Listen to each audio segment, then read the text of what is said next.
어서 오세요, 권 기자. 안녕하세요. 오늘은 어떤 뉴스에 속으로 좀 훅 파고 들어가 볼까요? 오늘 또 준비된 음향 들어보고 시작하겠습니다. 선서, 나는 헌법을 준수하고 대통령으로서의 직책을 성실히 수행할 것을 국민 앞에 엄숙히 선서합니다.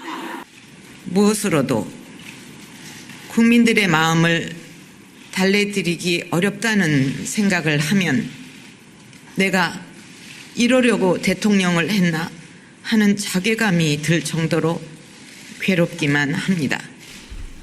같이 목소리 톤이 확연히 달라서 구별이 되네요. 네. 처음 들은 것은 2013년 2월 대통령 취임식에서의 선서. 네.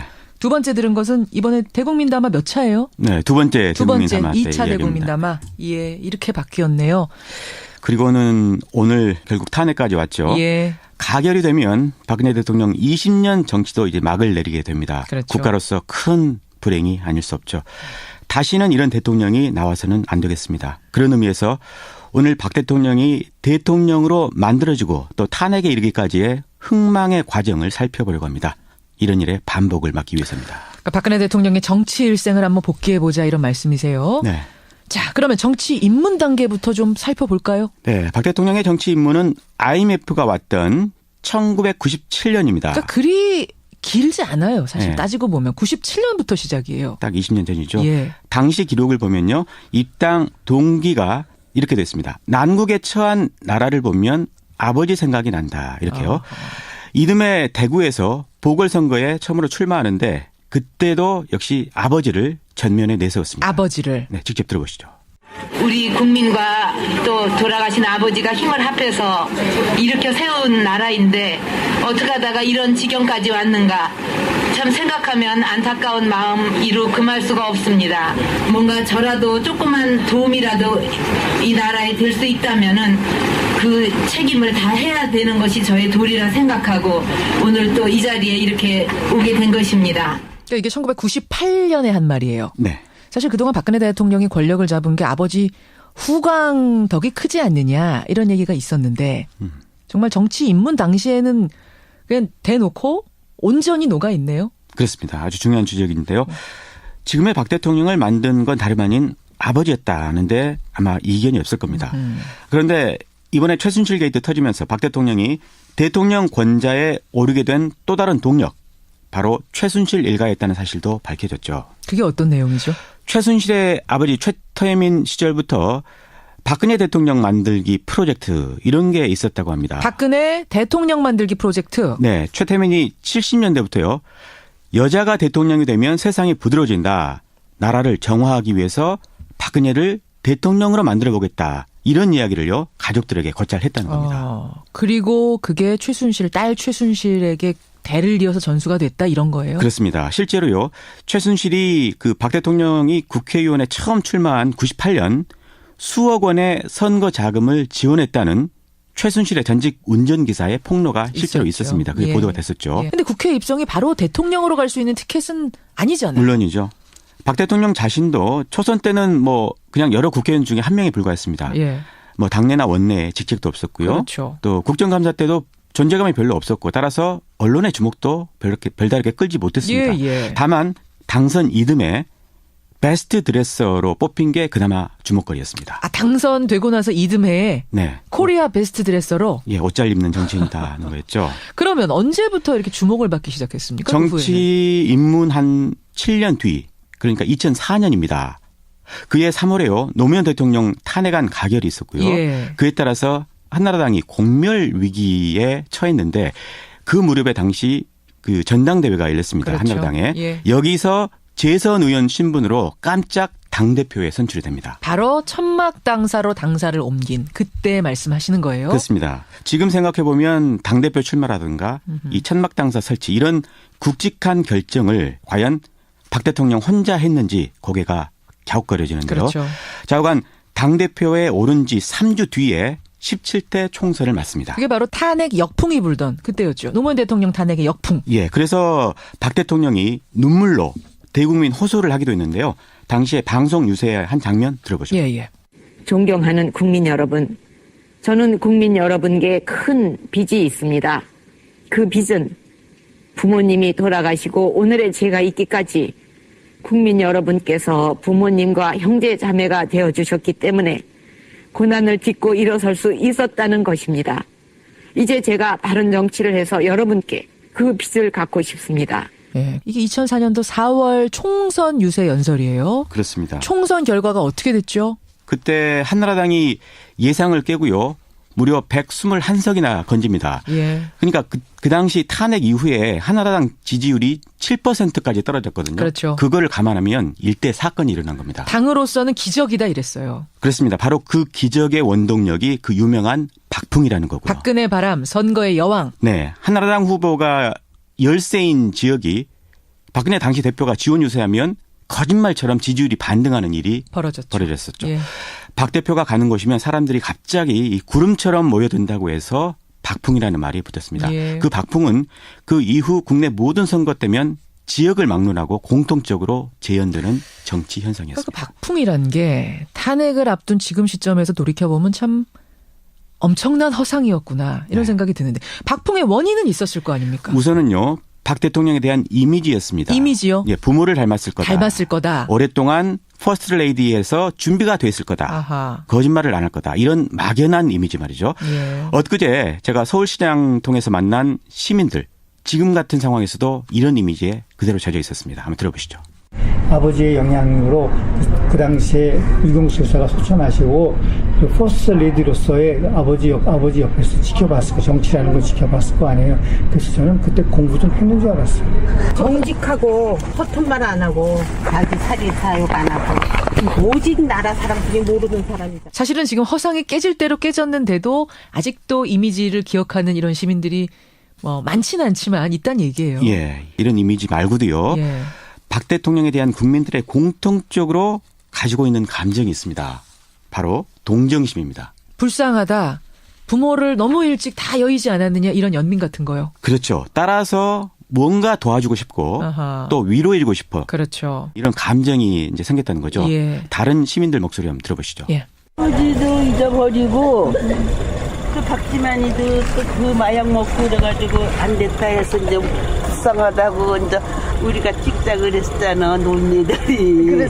이 사람은 워낙 친척들도 없고 이름만 남기려고 한 건데.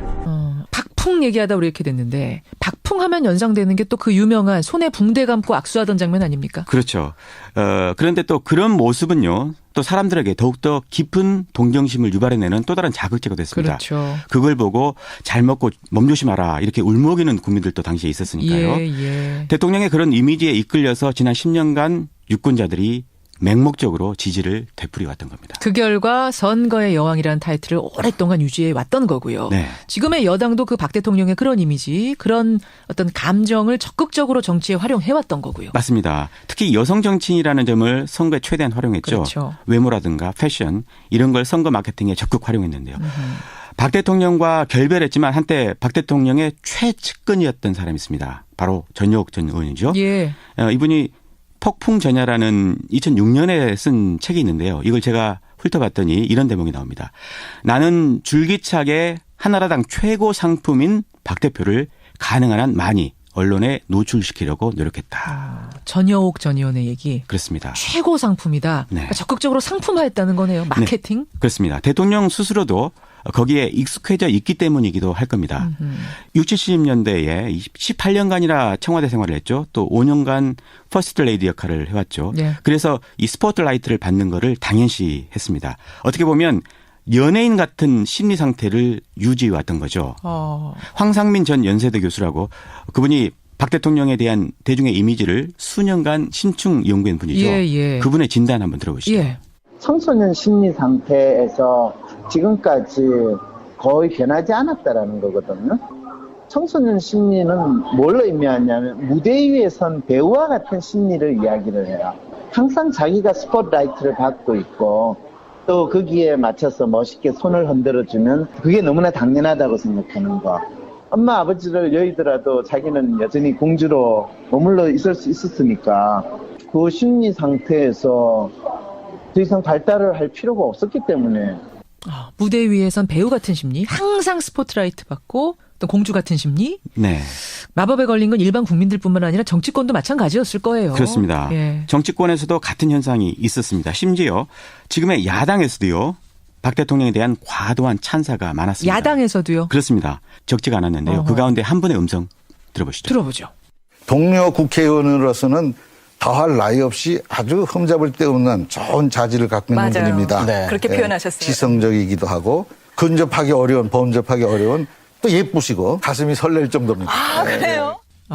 뭐 누군지 우리가 굳이 밝히지는 말죠, 이 마당에. 네. 예. 뭐 본인으로서는 정말 주워 담고 싶은 말을 얘기했지만요. 예, 그래. 야당에서 이 정도였는데 여당에서는 오죽했겠습니까? 물론 여당의 경우는 앞서 말씀드린 대로 박 대통령의 이 상품성을 높이기 위해서 더 화려하게 포장했을 겁니다. 그렇죠. 이번엔 두 사람의 음성 차례로 들어보시죠. 예.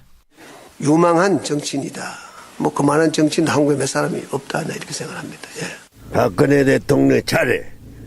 아버지, 어머니 성격 좋은 거 반씩 다 차지해서 결단력도 있고 판단력도 있고. 이 두 분은 너무 음색이 특이해서 말 안 해도 다 아실 것 같아요. 네. 처음은 이명박 전 대통령. 네. 2012년 발언. 그렇습니다. 두 번째 들은 건 김종필 전 총리. 예. 2015년 발언이죠. 예, 작년에 김미춘 당시 비서실장이 예, 임명장을 받고 처음으로 인사하러 갔을 때 그때 한 덕담을 했던 얘기입니다. 엄마 아빠 성격의 좋은 부분을 반반씩 닮았다. 네, 근데 이번에는 좀 다른 얘기했잖아요, 언론하고. 그랬죠. 예, 나쁜 부분만 닮았다. 이런 이야기를 해서 말이 뒤집히기도 했는데 여하튼 오늘날의 박 대통령을 만든 사람, 첫째는 아버지 박정희 전 대통령, 둘째는 최순실 일가, 셋째는 그럼 뭐 허상에 빠져 있었던 국민들, 네. 넷째는 기성의 정치권. 여기까지 짚었습니다. 그렇습니다. 또 있습니까?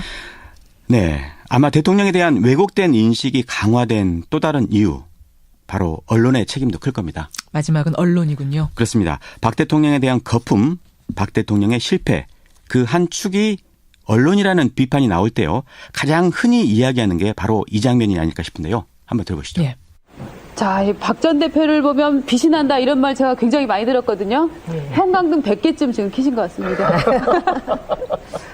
아니, 너무 그렇게 띄워주시면은 제가 몸둘 바를 모르죠. 한 종편에 출연했을 때죠, 이게. 예. 그 유명한 형광등 100대 아우라. 그 발언이죠. 그러니까 딱 이것만 그랬다는 게 아니라 이런 식의 보도들이 많았다는 지금 예를 드신 거예요. 그렇습니다. 박 대통령에 대한 과잉 보도의 예는 널리고 널려 있습니다. 사실. 예. 뭐 더 예를 들 수가 있을 텐데요. 가령 이런 제목 제가 가져봤는데요. 박근혜 대표 고비 때마다 한마디 정치 파워 실감. 이런 것들이 있습니다. 그러니까 박 대통령이 말이 굉장히 짧잖아요. 그렇죠. 짧은 말 한마디를 던지면 언론들이 알아서 거기다가 철학적인 것을 막 덧붙여줬던. 맞습니다. 이런 게 있어요. 같은 언론계 종사자로서 이 통렬히 반성하지 않을 수 없는 대목입니다. 예, 오늘 굉장히 짧은 시간 동안이지만 히스토리, 역사를 좀 짚어봤습니다. 오늘 박근혜 대통령 탄핵안 표결을 앞두고 우리들부터도 좀 반성을 해봐야 되지 않은가. 지금까지 우리가 정치인을 어떻게 뽑았던가에 대한 생각 해봐야 될 것 같습니다. 그리고 대통령을 만들고 대통령을 자기 자신의 권력욕 채우는 수단으로 악용한 그 사람들. 지금도 대통령 조기 퇴진 반대하면서 하루라도 더 연명하려는 그 사람들 꼭 반성해야 됩니다. 예, 권민철 기자의 훅뉴스 오늘 여기까지 듣죠. 수고하셨습니다. 네, 고맙습니다. 어서 오세요, 권 기자. 안녕하세요. 오늘은 어떤 뉴스의 속으로 좀 훅 파고 들어가 볼까요? 오늘 또 준비된 음향 들어보고 시작하겠습니다. 선서, 나는 헌법을 준수하고 대통령으로서의 직책을 성실히 수행할 것을 국민 앞에 엄숙히 선서합니다. 무엇으로도 국민들의 마음을 달래드리기 어렵다는 생각을 하면 내가 이러려고 대통령을 했나 하는 자괴감이 들 정도로 괴롭기만 합니다. 같이 목소리 톤이 확연히 달라서 구별이 되네요. 네. 처음 들은 것은 2013년 2월 대통령 취임식에서의 선서. 네. 두 번째 들은 것은 이번에 대국민담화 몇 차예요? 네, 두 번째 대국민담화 2차 대국민담화. 예, 이렇게 바뀌었네요. 그리고는 오늘 결국 탄핵까지 왔죠. 예. 돌아가신 아버지가 힘을 합해서 일으켜 세운 나라인데 어떻게 하다가 이런 지경까지 왔는가 참 생각하면 안타까운 마음 이루 금할 수가 없습니다. 뭔가 저라도 조그만 도움이라도 이 나라에 될 수 있다면은 그 책임을 다 해야 되는 것이 저의 도리라 생각하고 오늘 또 이 자리에 이렇게 오게 된 것입니다. 그러니까 이게 1998년에 한 말이에요. 네. 사실 그동안 박근혜 대통령이 권력을 잡은 게 아버지 후광 덕이 크지 않느냐 이런 얘기가 있었는데 정말 정치 입문 당시에는 그냥 대놓고 온전히 녹아 있네요. 그렇습니다. 아주 중요한 지적인데요. 지금의 박 대통령을 만든 건 다름 아닌 아버지였다는데 아마 이견이 없을 겁니다. 그런데 이번에 최순실 게이트 터지면서 박 대통령이 대통령 권좌에 오르게 된 또 다른 동력, 바로 최순실 일가였다는 사실도 밝혀졌죠. 그게 어떤 내용이죠? 최순실의 아버지 최태민 시절부터 박근혜 대통령 만들기 프로젝트 이런 게 있었다고 합니다. 박근혜 대통령 만들기 프로젝트. 네. 최태민이 70년대부터요. 여자가 대통령이 되면 세상이 부드러워진다. 나라를 정화하기 위해서 박근혜를 대통령으로 만들어보겠다. 이런 이야기를요. 가족들에게 거절했다는 겁니다. 그리고 그게 최순실, 딸 최순실에게 대를 이어서 전수가 됐다 이런 거예요? 그렇습니다. 실제로요. 최순실이 그 박 대통령이 국회의원에 처음 출마한 98년 수억 원의 선거 자금을 지원했다는 최순실의 전직 운전기사의 폭로가 실제로 있었습니다. 그게 보도가 됐었죠. 그런데 국회 입성이 바로 대통령으로 갈 수 있는 티켓은 아니잖아요. 물론이죠. 박 대통령 자신도 초선 때는 뭐 그냥 여러 국회의원 중에 한 명에 불과했습니다. 예. 뭐 당내나 원내에 직책도 없었고요. 그렇죠. 또 국정감사 때도 존재감이 별로 없었고 따라서 언론의 주목도 별다르게 끌지 못했습니다. 예. 다만 당선 이듬해 베스트 드레서로 뽑힌 게 그나마 주목거리였습니다. 아, 당선되고 나서 이듬해에 네. 코리아 베스트 드레서로? 예, 옷 잘 입는 정치인이다는 거였죠. 그러면 언제부터 이렇게 주목을 받기 시작했습니까? 정치 입문 한 7년 뒤, 그러니까 2004년입니다. 그해 3월에요. 노무현 대통령 탄핵안 가결이 있었고요. 예. 그에 따라서 한나라당이 공멸 위기에 처했는데 그 무렵에 당시 그 전당대회가 열렸습니다. 그렇죠. 한나라당에. 예. 여기서 재선 의원 신분으로 깜짝 당대표에 선출이 됩니다. 바로 천막 당사로 당사를 옮긴 그때 말씀하시는 거예요? 그렇습니다. 지금 생각해보면 당대표 출마라든가 이 천막 당사 설치 이런 굵직한 결정을 과연 박 대통령 혼자 했는지 고개가 갸웃거려지는데요. 그렇죠. 좌우간 당대표에 오른 지 3주 뒤에 17대 총선을 맞습니다. 그게 바로 탄핵 역풍이 불던 그때였죠. 노무현 대통령 탄핵의 역풍. 예, 그래 가결이 되면 박근혜 대통령 20년 정치도 이제 막을 내리게 됩니다. 그렇죠. 국가로서 큰 불행이 아닐 수 없죠. 다시는 이런 대통령이 나와서는 안 되겠습니다. 그런 의미에서 오늘 박 대통령이 대통령으로 만들어지고 또 탄핵에 이르기까지의 흥망의 과정을 살펴보려고 합니다. 이런 일의 반복을 막기 위해서입니다. 그러니까 박근혜 대통령의 정치 일생을 한번 복귀해보자 이런 말씀이세요. 네. 자, 그러면 정치 입문 단계부터 좀 살펴볼까요? 네, 박 대통령의 정치 입문은 IMF가 왔던 1997년입니다. 그러니까 그리 길지 않아요. 사실 네. 따지고 보면 97년부터 시작이에요. 딱 20년 전이죠. 예. 당시 기록을 보면요. 입당 동기가 이렇게 됐습니다. 난국에 처한 나라를 보면 아버지 생각이 난다. 이렇게요. 이듬해 대구에서 보궐선거에 처음으로 출마하는데 그때도 역시 아버지를 전면에 내세웠습니다. 아버지를. 네, 직접 들어보시죠. 우리 국민과 또